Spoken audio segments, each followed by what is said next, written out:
RCB ಗೆಲುವು, ವಿಜಯೋತ್ಸವ, 11 ಜನರ ಸಾವು.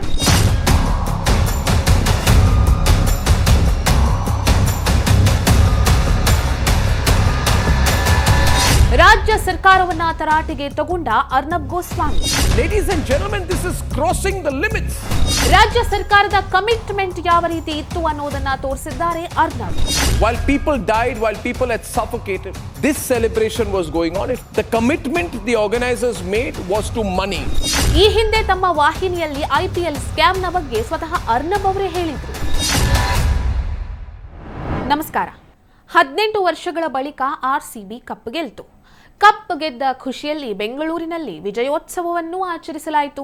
ವಿಜಯೋತ್ಸವದ ಸಂದರ್ಭದಲ್ಲಿ ಆರ್ಸಿಬಿ ತಂಡದ ಆಟಗಾರರೂ ಬಂದಿದ್ರು.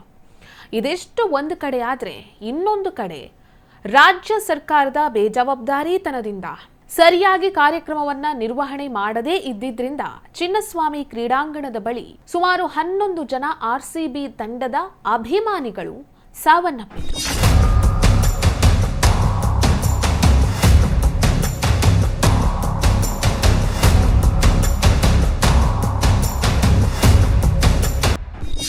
ಈ ರೀತಿ ಒಂದು ಘಟನೆ ನಡೆದಿದೆ ಅನ್ನುವಂತಹ ವಿಚಾರ ರಾಜ್ಯ ಸರ್ಕಾರಕ್ಕೆ, ಕಾರ್ಯಕ್ರಮ ನಿರ್ವಹಣೆ ಮಾಡಿದವರಿಗೆ, ಆರ್ಸಿಬಿ ತಂಡಕ್ಕೂ ಗೊತ್ತಿತ್ತು.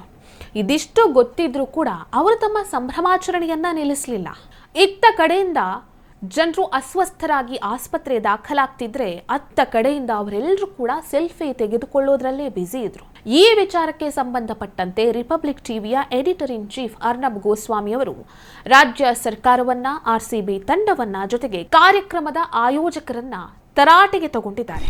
The biggest story of the day, ladies and gentlemen, is what happened in the Chinnaswamy Stadium. We all know the incident that happened.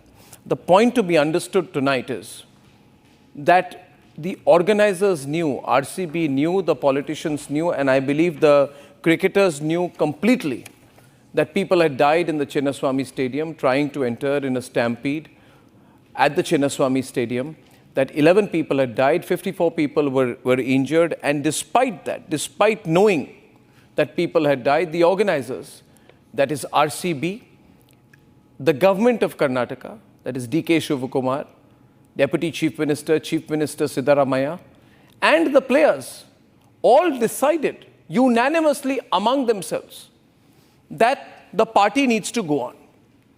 And hence, the contrast in visuals must be shown now. That while the bodies were being taken out, the celebrations were going on. ಈ ರೀತಿ ಒಂದು ಹೃದಯ ವಿದ್ರಾವಕ ಘಟನೆ ಬೆಂಗಳೂರಿನಲ್ಲಿ ನಡೆದಿದೆ. ಈ ಘಟನೆಯ ಬಗ್ಗೆ ಆಯೋಜಕರ ಹತ್ತಿರ ಕೇಳಿದ್ರೆ ಅವರು, ಇದು ನಮ್ಮ ಕಮಿಟ್ಮೆಂಟ್. 18 ವರ್ಷಗಳ ಬಳಿಕ ಆರ್ಸಿಬಿ ಕಪ್ ಗೆದ್ದಿದೆ, ಅವರಿಗೆ ನಾವು ಗೌರವವನ್ನ ಸಲ್ಲಿಸಬೇಕು. ಆ ಸಲುವಾಗಿ ಈ ಕಾರ್ಯಕ್ರಮವನ್ನ ನಾವು ಆಯೋಜಿಸಿದ್ದೇವೆ. ಇದು ನಮಗೆ ಹೆಮ್ಮೆ, ಇದು ನಮ್ಮ ಗೌರವ, ಇದು ನಮ್ಮ ಕಮಿಟ್ಮೆಂಟ್ ಅಂತ ಹೇಳಿದ್ರು.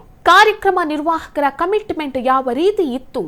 ಈ ರೀತಿಯ ಕಮಿಟ್ಮೆಂಟ್ ಅನ್ನ ನೋಡಿ ರಾಜ್ಯ ಸರ್ಕಾರಕ್ಕೆ Arnab Goswami ಉಗಿದಿದ್ದಾರೆ. Now if you ask the organizers, they will say we made a commitment. The commitment the organizers made was to money, because the more publicity around their franchise, the more the value of their franchise. And for them, therefore, I would have said without doubt, and I say without doubt, that for RCB, brand value, money making, valuation, extraction of commercial value, maximizing the craze, and as a result of maximizing the craze, taking the commercial advantage was important. You see, this win means a lot to them commercially and as a brand. I have no doubt about it. There's nothing wrong with that. But when people die, what matters more? Does the brand matter then? Ladies and gentlemen, this is crossing the limits. I've always believed that in the name of cricket, people in this country are taken for a ride. And people who know me know that I have broken the IPL scam in the past.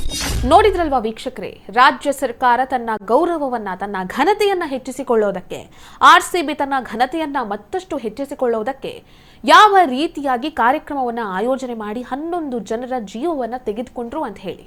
ಇಂಥವರಿಗೆ Arnab Goswami ಚೆನ್ನಾಗಿ ತರಾಟೆಗೆ ತಗೊಂಡಿದ್ದಾರೆ. ಈ video ನಿಮಗೆ ಇಷ್ಟ ಆಗಿದ್ದಲ್ಲಿ like ಮಾಡಿ, share ಮಾಡಿ, comment ಮಾಡಿ. ನೀವಿನ್ನೂ ನಮ್ಮ ಹೊಸದಿಗಂತ ಡಿಜಿಟಲ್ ಚಾನೆಲ್ ಅನ್ನು ಸಬ್ಸ್ಕ್ರೈಬ್ ಮಾಡಲಿಲ್ಲ ಅಂದರೆ ದಯವಿಟ್ಟು ಸಬ್ಸ್ಕ್ರೈಬ್ ಮಾಡಿ. ಹೆಚ್ಚಿನ ಮಾಹಿತಿಗಾಗಿ ಪಕ್ಕದಲ್ಲಿರುವಂತಹ ಬೆಲ್ ಐಕನ್ ಅನ್ನು ಪ್ರೆಸ್ ಮಾಡಿ.